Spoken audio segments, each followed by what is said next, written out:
The grandfather clock's steady rhythm mocked Dashiell Morgan as he sat in his den, staring at the bank statement. 40 years of marriage, erased with a signature. His weathered fingers trembled over account balances showing zero after zero. Eleanor had taken everything while he recovered from surgery. Their savings, their home equity, even access to his pension. Rain tapped against windows where family photos once hung, now leaving lighter rectangles on the wallpaper. Coffee cooled untouched, its aroma mingling with the salt of silent tears sliding down his lined face. He clutched his grandfather's pocket watch, the one thing she'd overlooked, feeling its familiar weight. Has betrayal ever blindsided you when you least expected it? Share your story below, like if this breaks your heart, and follow to see how Dashiell finds strength after losing everything at 65. His wedding band caught the lamplight as he twisted it, remembering promises made decades ago. Outside, car doors slammed, Eleanor returning with strangers to change the locks. The key wouldn't turn. Dashiell Morgan stared at the brass lock on his front door, rain streaming down his face as realization dawned. 40 years in this house, and now he stood like a stranger on his own porch. His surgeon had warned against getting the bandages wet. He shifted the divorce papers under his arm, protecting them from the downpour more carefully than Eleanor had protected their vows. Through the side window, lighter rectangles marked where family photos once hung. A strange jacket draped across his recliner. His recliner. The one where he'd held each grandchild, where he'd recovered from heart surgery just 3 weeks ago while Eleanor managed their finances. So you can rest, dear. 40 years, he whispered, voice cracking on the second word.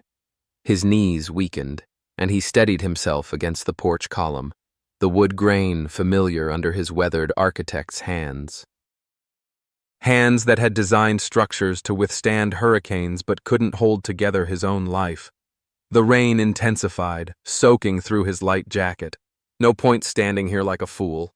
He retreated to his car, at least she hadn't taken that yet, and drove to the ATM 2 blocks away. Card declined. Fingers trembling, he checked his phone banking app. Savings, 0. Checking, 0. Home equity line, maxed out. The screen blurred as tears gathered. In the glow of the dashboard lights, he stared at his wedding band. The gold caught the light as he twisted it, remembering her slipping it onto his finger in 1984. He'd been so proud that day, so certain. With a deep breath that pulled at his healing incision, he slid the ring off and placed it carefully in his pocket. Not thrown away. He wasn't ready for that finality, but no longer in its place of honor. He opened the suitcase beside him, hastily packed 3 days ago when he'd left for his checkup appointment, returning to find Eleanor distant, suggesting he give her space for a few days. Inside, tucked into a sock, his grandfather's pocket watch remained. The one thing she'd overlooked in her methodical dismantling of their life. His fingers traced the initials engraved decades ago, the metal cool against his skin warm with betrayal. A sob caught in his throat, surprising him with its force. He pressed a hand to his chest, feeling the bandage beneath his shirt, the physical wound healing even as this new one tore open. Dignity had always mattered to Dashiell. Even now, sitting in his car outside the emptied bank account, he straightened his shoulders, wiped his eyes with his handkerchief. The watch felt heavy in his palm. His grandfather had survived the Depression, rebuilt everything from nothing. Now, at 65, Dashiell faced his own starting over. Rain tapped against the windshield in rhythm with the ache in his chest. As he tucked the watch away, headlights swept the street. Car doors slammed nearby. Eleanor, returning home with someone else. Dashiell started the engine. He had nowhere to go, but anywhere was better than watching strangers change the locks on his life. Night had fallen completely by the time Dashiell pulled into an unfamiliar industrial district. His stomach growled, but the thought of food turned his insides cold. The pain medication was wearing off, his surgical incision throbbing in time with his heartbeat. Rain pounded harder, finding its way through a faulty window seal, dampening his pant leg. He'd have to find somewhere to sleep soon. The car wasn't an option with the leak, and a hotel would quickly deplete what little cash remained in his wallet.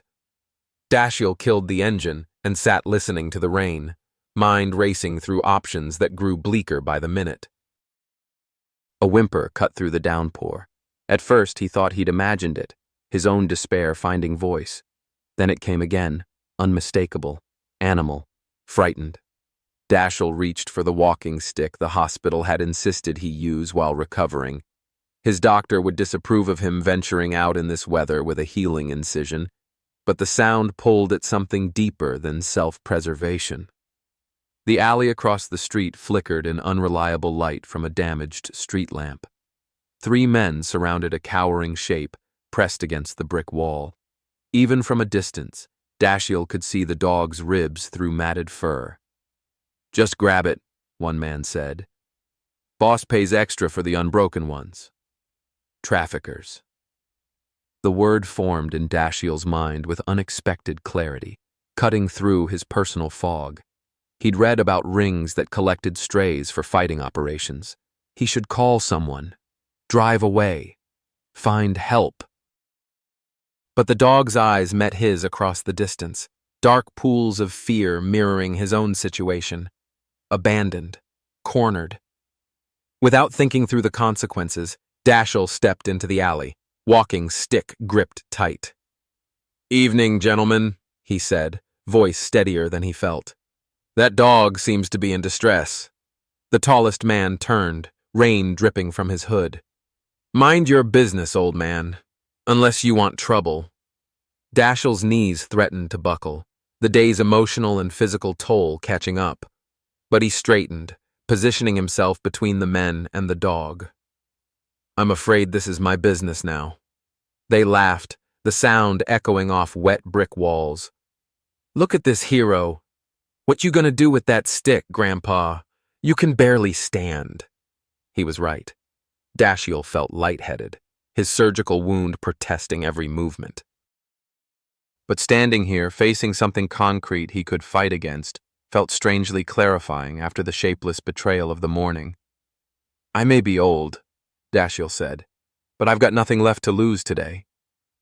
Something in his voice, the raw honesty of it, made the shortest man hesitate. The dog whimpered again, then surprisingly moved toward Dashiell, pressing against his leg in unexpected trust. A single tear slid down his cheek, quickly lost in the rain. This creature, beaten and afraid, still had capacity for trust. The irony wasn't lost on him. The tall man stepped forward, hand moving toward his pocket. Dashiell gripped the walking stick tighter, knowing he stood no chance against 3 younger men, but unwilling to abandon the dog that had chosen him. Headlights suddenly flooded the alley, freezing the tableau in harsh white light. A car door opened, and high heels clicked against wet pavement. The woman who emerged from the luxury sedan carried herself with unmistakable authority. Mid-50s, perhaps, elegant even in the downpour, she assessed the situation with a quick glance. Her gaze lingered on Dashiell, noting the walking stick, his rain-soaked clothes, the protective stance over the trembling dog. "Is there a problem here?" Her voice cut through the rainfall, crisp and commanding. The tallest trafficker turned, aggression shifting to wariness. "Just collecting a stray. Nothing to concern yourself with, lady." "I believe animal control handles strays in this district," she replied, reaching into her purse. Instead of a phone, she produced a business card, extending it toward the man. "My foundation works closely with them. Perhaps you'd like me to make a call. I'm sure they'd be interested in your collection methods." Something in her tone, or perhaps the implied connections, made the men exchange glances. The tallest took the card, squinted at it in the headlights, then pocketed it with a forced smile. "No need for that. Just trying to help a stray. But if the old man wants it..." He shrugged, backing away. "Come on, boys. Not worth the hassle." They retreated down the alley, casting resentful glances over their shoulders. Dashiell remained still, walking stick braced against the pavement, unsure if this was simply a different kind of threat. The dog pressed closer to his leg, shivering violently. "You're both soaked through," the woman said, her attention now fully on Dashiell and the dog. "My name is Melissa Harrington. I run the New Horizons Foundation." She held out a different card, keeping a respectful distance. "That dog needs veterinary attention, and you look like you could use a dry place to rest." Dashiell didn't reach for the card. "Thank you for your intervention, Ms. Harrington, but we'll manage." As if to contradict him, a wave of dizziness swept through his body. His vision darkened at the edges, and he leaned more heavily on the walking stick. The incision across his chest burned beneath wet clothes. "You're injured," she observed, noticing his pallor even in the dim light. "Recent surgery, I'd guess. Standing in this rain isn't doing your recovery any favors." Her directness caught him off guard. There was something refreshingly free of pity in her assessment. "I don't need charity," he managed, even as another wave of dizziness threatened. "I'm not offering charity. I'm offering a practical solution to an immediate problem." She gestured to the dog. "My foundation has on-site veterinary facilities. As for you, we have guest accommodation for clients in transition. It's simply a dry place to sort out your next steps." The dog whimpered, looking up at Dashiell with trust that felt unearned. Its matted coat revealed signs of prolonged neglect. Whatever his situation, the animal needed help he couldn't provide on his own. "I'll repay whatever this costs," he said finally, dignity straining against necessity. Something like respect flickered across Melissa's face. "I've no doubt you will, Mr. Morgan? Dashiell Morgan?" She nodded, opening the car's rear door.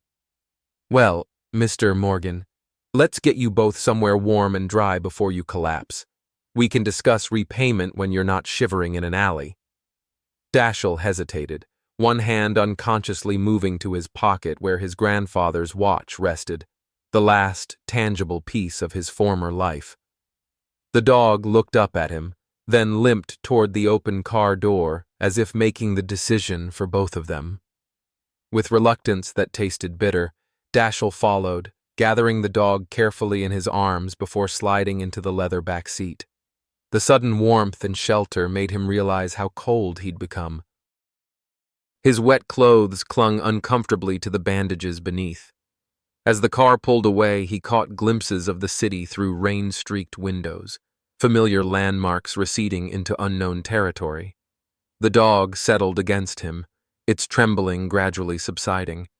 Dashiell stroked its matted fur, finding strange comfort in being needed when he himself had nothing left to offer.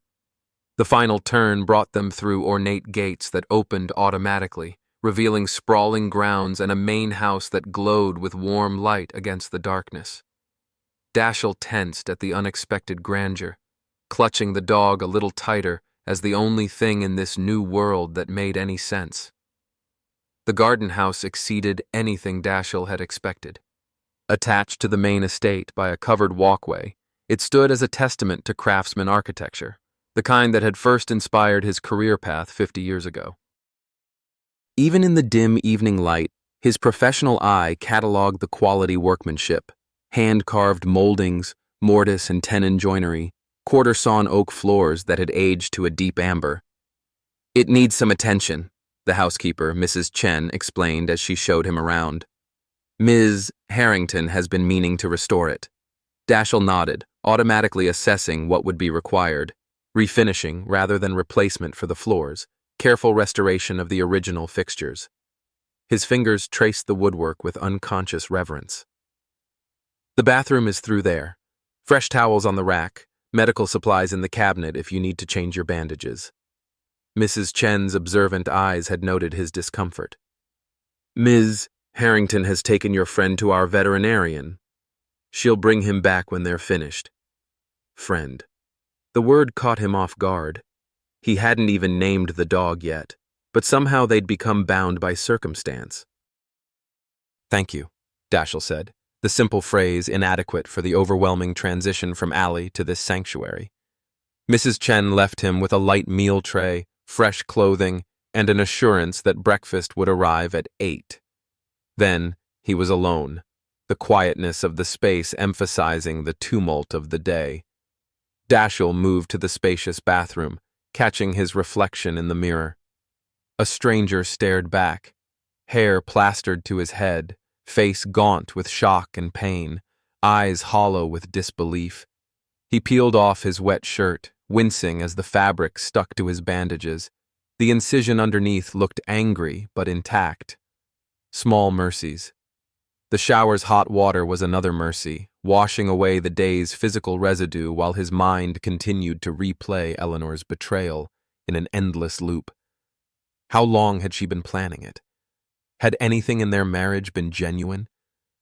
Questions without answers pounded with the water against his skull. Afterward, dressed in borrowed clothing that somehow fit, Dashiell approached the single suitcase he'd brought from the car.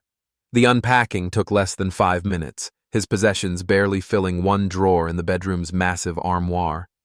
The empty space mocked him, a physical reminder of all he'd lost. Temporary, he whispered to himself, placing his grandfather's watch carefully on the bedside table.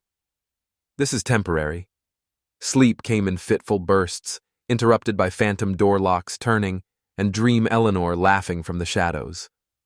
He woke fully at dawn, body aching, but mind clearer than it had been since receiving the divorce papers.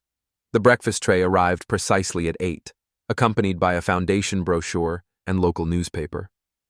Dashiell read while eating, discovering that New Horizons specialized in supporting victims of financial exploitation, particularly seniors.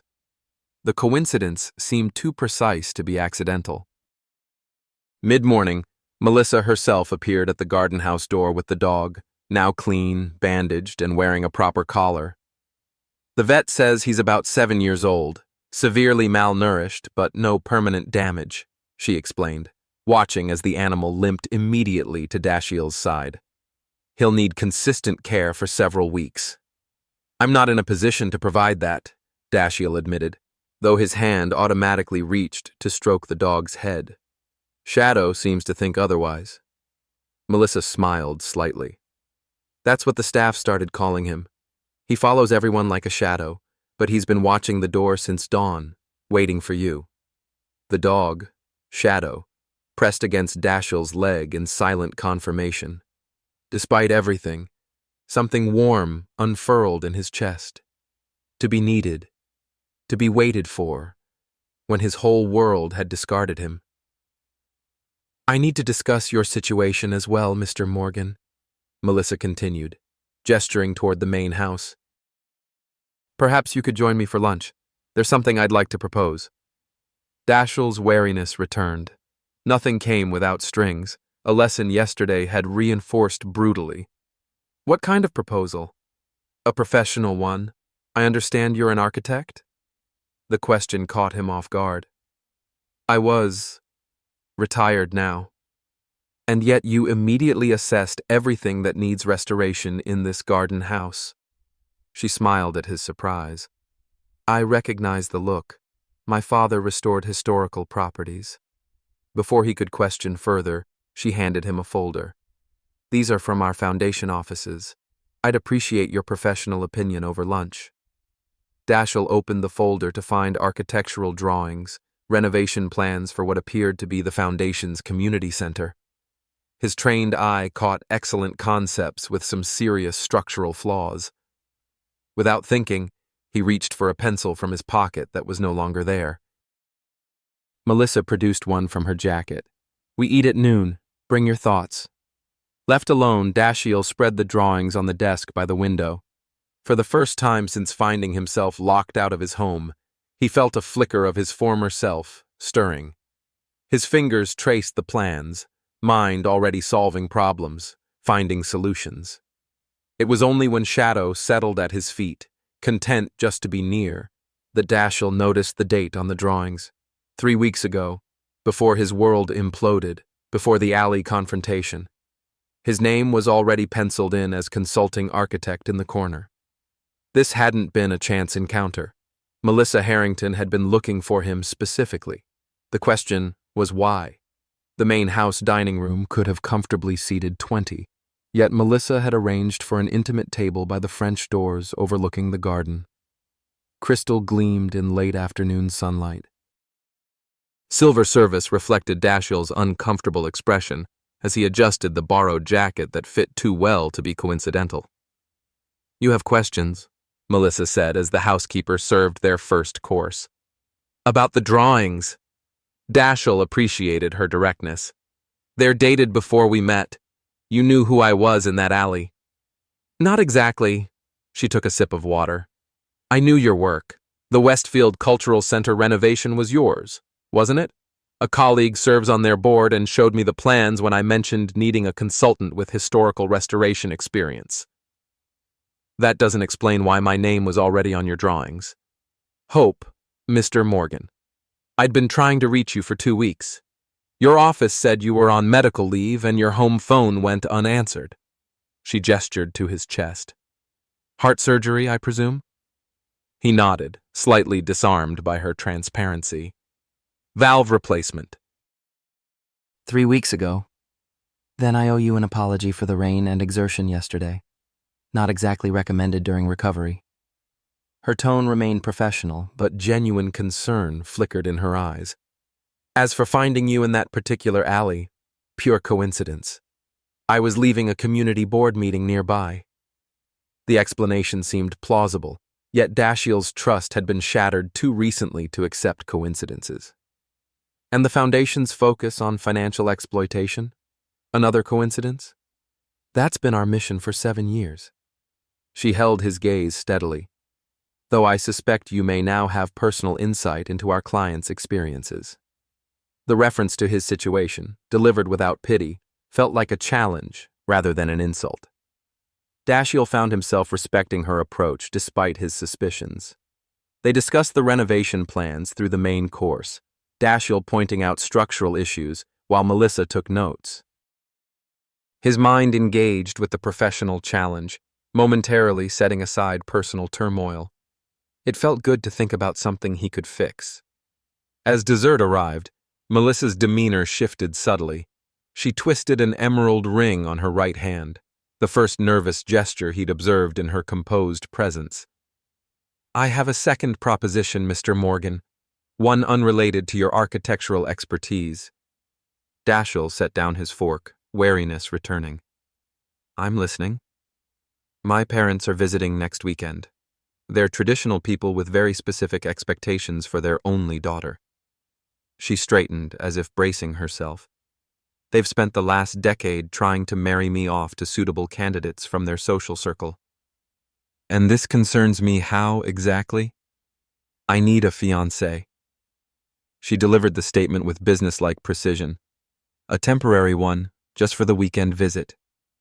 Dashiell stared, certain he'd misheard. "You want me to pretend to be engaged to you?" "I realize how this sounds." For the first time, Melissa's composure wavered. "I run a multi-million-dollar foundation.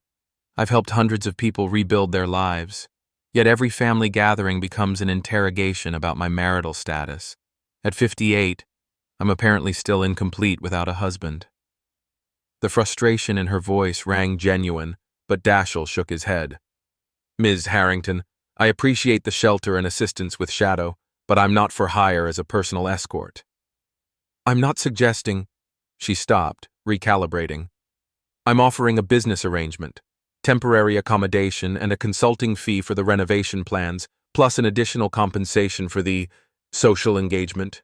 You'd have private quarters here until you secure new housing, and Shadow would have proper care during his recovery."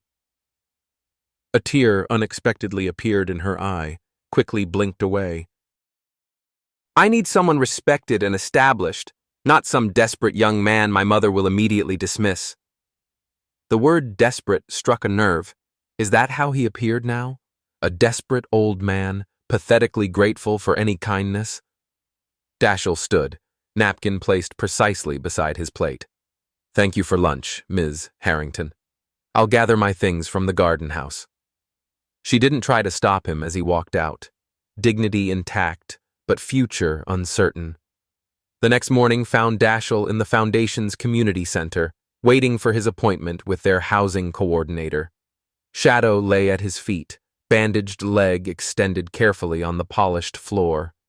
The dog had refused to leave his side, creating a complication for his departure plans. "Mr. Morgan?" A man about 60 approached, hand extended. "I'm James Bennett, Housing Services." "I understand you're looking for temporary accommodation." "Yes." Dashiell shook his hand, noting the wedding ring worn on the right hand rather than the left. "Something affordable while I sort out my situation." Bennett gestured toward his office. "Let's see what we can do. Housing's tight right now, but we've got emergency options."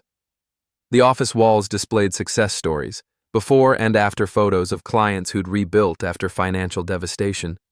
One in particular caught Dashiell's eye, an older man standing proudly before a small house, keys in hand.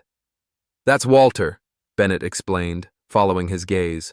"Former bank manager, wife of 37 years emptied their accounts, second mortgaged their home, and disappeared with her yoga instructor. Classic case." Dashiell felt a jolt of recognition. "How did he recover?" "Slowly. Started where you are, angry, shell-shocked, wondering if anything had been real." Bennett's eyes held understanding born of experience. "Took temporary housing, got legal help through our network, eventually recovered enough assets to start over." As they discussed housing options, all significantly less appealing than the garden house, Dashiell found himself drawn to Bennett's candor. Here was someone who understood without judgment. "Were you a client first?"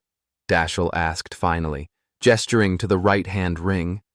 Bennett nodded. "5 years ago, my husband of 20 years left with our retirement funds and his personal trainer. Now I help others navigate the aftermath." He studied Dashiell. "Melissa mentioned you're an architect, specializing in restoration." "Yes, historical buildings mainly." "Fitting." Bennett smiled slightly. "Most of us here are in restoration too, just of lives rather than buildings." The conversation shifted something in Dashiell's perspective. Perhaps Melissa's proposition wasn't merely about using him as a convenient prop, but offering a pathway to rebuild, like those success stories on the wall.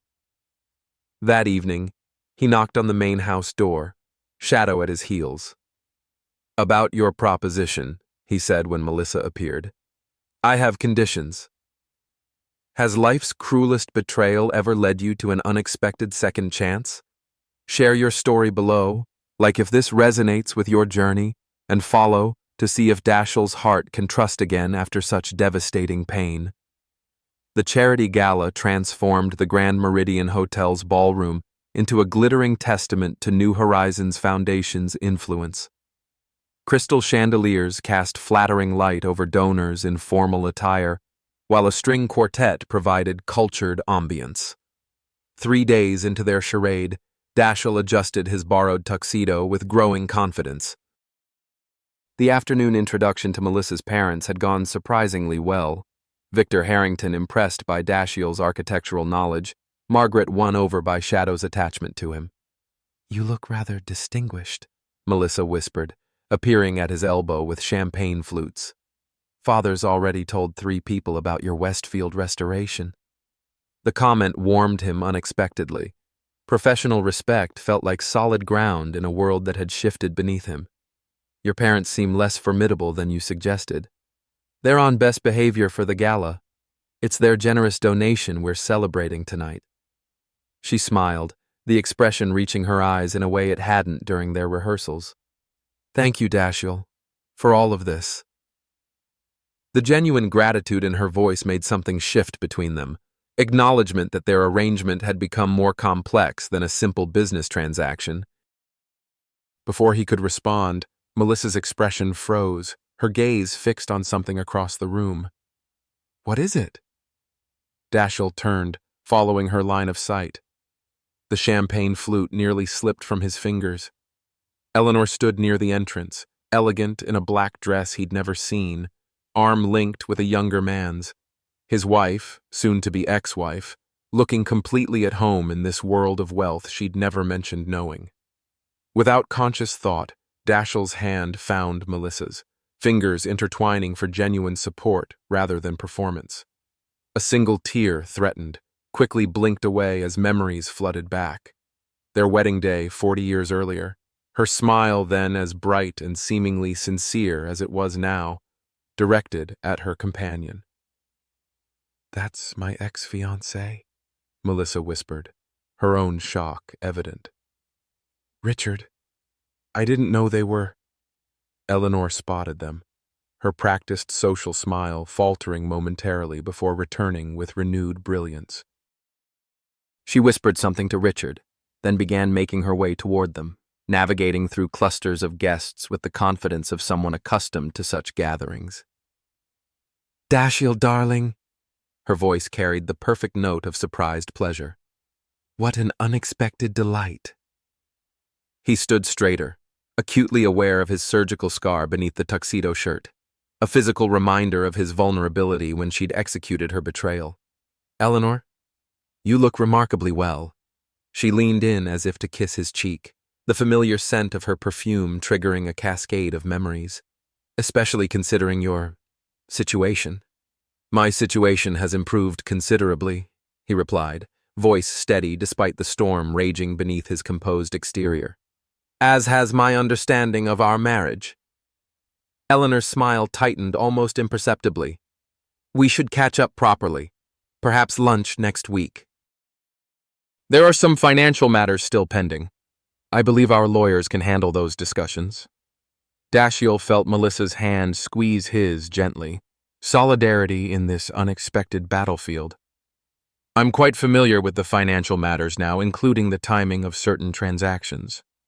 Something flickered in Eleanor's eyes, the first genuine emotion he'd seen from her. Uncertainty, perhaps even fear. "You always did misunderstand money management, dear. Those transfers were perfectly routine." Emptying accounts while someone recovers from heart surgery is hardly routine. The words emerged quieter than he intended, heavy with dignity rather than accusation. "Neither is forging signatures on second mortgage documents." Eleanor's composure slipped further. "You have no proof of any—" "Actually, he does." James Bennett stepped forward from a nearby conversation group. "Eleanor, been a few years since the community theater fundraiser." Color drained from Eleanor's face. "James, I didn't realize you were affiliated with this event. I work for the foundation now." Bennett's smile held no warmth. Financial exploitation recovery. Fascinating field, especially when patterns emerge across cases. "I don't know what you're implying, but—" "We should rejoin Richard," Dashiell suggested quietly. "I'm sure he'd be interested in our discussion, particularly the parts about transaction timing." Eleanor's gaze darted between them, calculations visible behind her eyes. Without another word, she turned and moved swiftly back toward the entrance, her confident posture now rigid with retreat. "She discussed her plans with me," Bennett said once she'd gone. 3 years ago at that fundraiser. Asked hypothetical questions about divorce settlements and timing of withdrawals. I had no idea she was talking about you, but I remember the conversation clearly." The revelation struck Dashiell with physical force. 3 years of planning, while he'd been working extra hours to ensure their retirement comfort. 3 years of deception over morning coffee and anniversary dinners. "I'd be willing to provide a statement," Bennett continued, "for your lawyer." "Thank you," Dashiell managed, the simple words inadequate for the gift of validation. When Bennett moved away to greet other guests, Melissa's hand remained in his. "Are you all right?" Dashiell considered the question with surprising clarity. The confrontation had lanced something poisonous, not healing the wound completely, but releasing its festering pressure. "I believe I am," he answered, somewhat surprised by the truth of it. "For the first time since finding myself locked out, I feel like myself again." Her eyes searched his face. Most people would be falling apart after that encounter. I've already fallen apart, he said simply. Now I'm putting the pieces back together, just in a different arrangement. A genuine smile curved her lips. Like restoration rather than rebuilding from scratch? Exactly. He returned the smile, the architectural metaphor bridging their worlds. The structure remains sound, even if the facade needs work. Across the room, Eleanor and Richard made a hasty exit, their departure noted by several Foundation board members who'd witnessed the exchange. The victory felt clean somehow, untainted by vengeance, simply truth exposed to light. Standing face to face with the person who shattered your life takes extraordinary courage. Have you reclaimed your dignity after betrayal? Like if Dashiell's strength moves you, comment with your story and follow to discover if justice will finally be served. The Foundation's legal offices occupied the east wing of the main building, their understated elegance conveying competence rather than intimidation. Dr. Claire Wilson, New Horizons legal counsel, reviewed the documents spread across her desk with methodical precision. Afternoon sunlight highlighted her silver-streaked hair as she made another notation. Mr. Bennett's testimony significantly strengthens your position, she said, looking up at Dashiell. Premeditation changes the court's perspective on asset division, particularly given the timing around your surgery. Dashiell nodded, finding unexpected calm in the practical discussion of his personal devastation. 3 days had passed since the Gala confrontation, each bringing increased clarity. What about the second mortgage? I never signed those papers. Forgery adds another dimension. Dr. Wilson tapped a particular document. We've requested handwriting analysis. If confirmed, there may be criminal charges beyond the civil proceedings. The possibility should have brought satisfaction. Instead, Dashiell felt a complex sorrow for the woman he'd shared his life with, now revealed as someone capable of such calculated betrayal. There's something else we should discuss. Dr. Wilson pulled another folder from her desk. Our research team found several design patents registered solely in your name, specifically your innovative approach to historical restoration while incorporating modern energy efficiency. Dashiell blinked in surprise. Those were concept papers from a decade ago. The firm never pursued them commercially. Perhaps not, but 2 major restoration companies have been licensing elements of your designs for the past 3 years. She slid a statement across the desk. This is the current value of those patents, with projected income streams. The figure made Dashiell's breath catch. Not a fortune by wealthy standards, but enough to rebuild a comfortable life. One Eleanor hadn't managed to touch. She wouldn't have known about these, he said quietly. Oh, I'd nearly forgotten them myself. Dr. Wilson's professional demeanor softened slightly. Sometimes our value lies in places we've overlooked, Mr. Morgan. The words resonated beyond financial matters. As he signed the necessary paperwork to proceed with recovery efforts, Dashiell felt the weight of recent weeks shifting, not disappearing, but redistributing into something manageable. Later that afternoon, Melissa's parents departed for their Arizona home. Their visit extended 2 days beyond original plans. To Dashiell's surprise, their farewell included genuine warmth toward him, Victor pressing a business card into his hand with murmured mentions of restoration projects needing consultation. They liked you, Melissa said as they watched the car disappear down the long driveway. Real you, not just the performance. They stood side by side on the front steps, Shadow lounging contentedly at their feet. The charade they'd constructed had served its purpose, her parents placated, his immediate housing secured. Yet neither had mentioned ending the arrangement now that the performance was no longer necessary. We should talk, Dashiell said finally, about what happens next. Melissa nodded, leading the way to the garden where autumn flowers still bloomed in carefully tended beds. They settled on a stone bench, the late afternoon sun warming the air despite the season's advance. "I've been offered a design patent position," he began, explaining the unexpected discovery. "It won't replace everything I lost, but it's enough to start over, find my own place." "That's wonderful news." Her smile seemed genuine, though something flickered behind her eyes. "You deserve that security after everything that's happened." A comfortable silence settled between them, filled with unspoken questions. Shadow shifted, resting his head on Dashiell's shoe with complete trust. "It wasn't all pretend, was it?" Dashiell asked finally, the question emerging more vulnerable than he'd intended. Melissa's gaze remained on the distant mountains. "I needed a convenient solution to a family problem. You needed housing and security during a crisis." Her hands twisted the emerald ring she'd continued wearing even after her parents' departure. "But no, Dashiell, it wasn't all pretend." The admission hung between them, neither rushing to define its boundaries. "When I sought you out for the restoration consultation, I had no idea about your personal situation," she continued, "but I recognized something in that alley, the way you stood between those men and a dog you didn't know, despite your own vulnerability.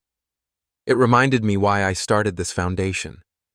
And when your parents' visit coincided with my crisis, an opportunity that served us both." She met his eyes directly. "But what began as practical arrangement became complicated." Dashiell understood complicated. After 40 years believing he knew exactly what his life was, everything had been revealed as more complex than imagined, both the betrayal and the unexpected connections forming in its aftermath. "I should tell you something," Melissa said, breaking the silence. "About Richard, my ex-fiancé." Eleanor's new companion. "Yes. I ended our engagement 3 years ago when I discovered he was embezzling from client accounts at his investment firm." Her expression hardened momentarily. "He avoided criminal charges through family connections, but was quietly dismissed. I always wondered where he landed." The timeline aligned too perfectly to be coincidence. 3 years ago, when Eleanor began planning her exit strategy, I believe they may have connected at a fundraiser, the same one where she spoke to James. Melissa's hand found his on the bench between them, a gesture of genuine comfort. "I'm sorry, Dashiell. The pieces fit too well to ignore." Rather than reopening the wound, the revelation felt like the final piece of a puzzle falling into place. His marriage hadn't disintegrated because of some failure on his part. It had been methodically dismantled by two people with complementary motivations. "Thank you for telling me," he said simply. Their fingers remained intertwined on the bench, neither acknowledging nor withdrawing from the connection. No audiences watched, no performance required. Just two people finding unexpected authenticity in the aftermath of betrayal. "Whatever happens next," Dashiell said quietly, "I'd like it to be real." Melissa's fingers tightened around his, her smile reaching her eyes. "I think we both deserve that much." Shadow stretched contentedly at their feet, secure in the knowledge that sometimes trust, even after profound betrayal, finds justification. 6 months later, Dashiell stood in the doorway of what had once been the garden house, now transformed into an architectural studio that hummed with purposeful activity. Drafting tables lined the eastern wall where morning light streamed through restored windows. The western side housed a small conference area where he met with clients from the foundation and, increasingly, private restoration projects, referred by Victor Harrington. Shadow padded across the polished oak floors that Dashiell had refinished himself during winter evenings. The dog's once matted coat, now sleek and healthy. The limp had disappeared weeks ago, though Shadow still preferred to sleep at Dashiell's feet, a habit neither wished to break. "The Henderson proposal is ready for review," his assistant called from her desk near the entrance. Another foundation success story, Sarah had discovered a talent for architectural administration after recovering from her own financial exploitation. "I'll look at it this afternoon," Dashiell promised, checking his grandfather's watch, the timepiece now keeping regular hours in a restored life rather than hidden away in a sock. He crossed the grounds toward the construction site at the northern edge of the property, where the foundation's newest project was taking shape. What had begun as sketches on his temporary accommodations desk had evolved into a purpose-built transitional housing complex. Small, dignified homes where clients could rebuild their lives while maintaining independence and privacy. The legal proceedings against Eleanor had concluded 2 months earlier. Not everything had been recoverable. Some accounts had been emptied beyond tracing, but between the recovered assets and his design patent income, Dashiell had emerged with financial stability he hadn't dared hope for in those first desperate days. Eleanor and Richard had relocated to Florida, their hasty departure accelerated by pending fraud charges that Eleanor had ultimately settled to avoid trial. He found Melissa at the construction site, reviewing progress with the foreman. Their relationship had evolved with the deliberate care of people who understood both the value and fragility of trust. No rushed declarations, no dramatic gestures, just honest conversations and growing confidence in each other's constancy. "The south-facing units will be ready next month," she reported as he joined her. "Just in time for the Watson family." Dashiell nodded, familiar with their case, a retired couple whose adult son had drained their retirement accounts. "They'll appreciate the garden access," Mrs. Watson mentioned, wanting to grow tomatoes again. "Small normalcies," Melissa agreed. "They matter most after upheaval." They walked the perimeter of the site together, professional discussion gradually giving way to personal plans for the evening. Victor and Margaret were visiting again next week, this time with no pretense required. The emerald ring remained on Melissa's hand, though it had migrated from right to left, accompanied now by a simple band Dashiell had designed himself. As they approached the main house for lunch, Dashiell paused, his attention caught by another construction site just visible through the trees, smaller than the transitional housing complex, but progressing steadily. "The contractors think they'll finish by June," Melissa said, following his gaze to what would become their shared home. Neither the garden house studio nor the main estate mansion, but something new, designed by Dashiell to incorporate elements from both their lives, not erasing the past but building thoughtfully upon it. A tear surprised him, sliding down his cheek in the spring sunlight. Melissa's hand found his, a gesture that had evolved from performance to habit to necessity. "Having second thoughts?" she asked quietly. "Quite the opposite." He brushed the tear away, smiling. "I'm remembering sitting in my car that night thinking everything was over at 65. Shadow pressed against his leg, a warm reminder of how a single compassionate action in his darkest moment had altered everything that followed. The dog had been his excuse to accept help, his reason to stay when pride demanded departure, his consistent companion through reconstruction. "Everything wasn't over," Melissa said, her own eyes bright with emotion. "It was just waiting to begin differently." Later that evening, they sat on the main house porch watching twilight settle over the grounds. Shadow dozed between their chairs, secure in the knowledge that this place, these people, were home now. Dashiell's fingers absently traced the worn case of his grandfather's watch. The timepiece had witnessed his lowest moment, sitting in a rain-soaked car with nowhere to go. Now it measured different hours, productive days, peaceful evenings, the steady rhythm of a life rebuilt rather than merely recovered. "I've been thinking about the Foundation's 10th anniversary publication," Melissa said, breaking the comfortable silence. "Would you consider sharing your story? It might help others facing similar situations." Dashiell considered the question thoughtfully. The shame that had initially accompanied his betrayal had faded, replaced by understanding that vulnerability didn't diminish dignity, a lesson many Foundation clients struggled to accept. "I would," he agreed, "though it's not just my story anymore." Shadow lifted his head at Dashiell's voice, tail thumping against the porch boards in canine contentment. Melissa's hand reached across the space between chairs, a gesture now as familiar as his own heartbeat. "The best stories never are," she said simply. As night deepened around them, Dashiell felt the fullness of the moment, not despite the journey that had brought him here, but because of it. The betrayal that had seemed an ending had instead cleared space for something he hadn't known to seek, not just recovery of what was lost, but discovery of what might yet be found. In the distance, his architectural studio stood illuminated by security lights, the transitional housing units taking shape beyond it, and the foundation of their future home anchored firmly in the earth. Different structures, different purposes, yet all connected by the same principle he'd applied throughout his career, understanding that restoration wasn't about erasing damage, but integrating it into something both stronger and more beautiful than before. At 65, when he'd believed himself homeless and discarded, Dashiell Morgan had instead found his way home.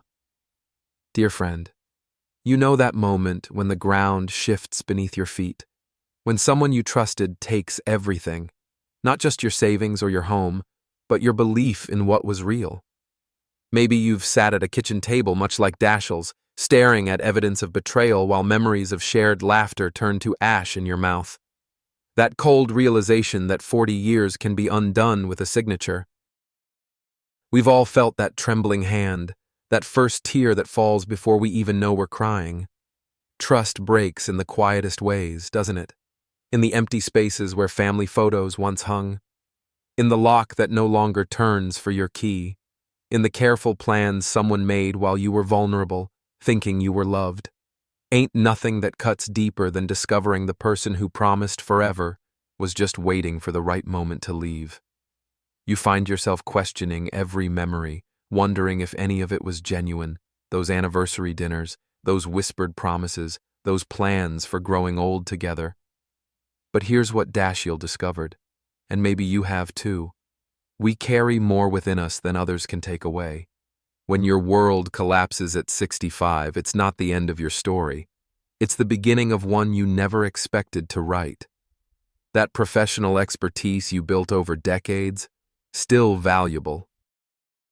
That moral compass that made you stand between danger and someone weaker, still intact. That capacity to recognize kindness without strings, still functioning, even when trust feels impossible.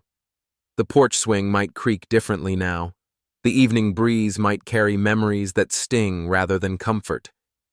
But there's something about watching twilight settle over a life rebuilt, rather than merely survived, that brings its own peace.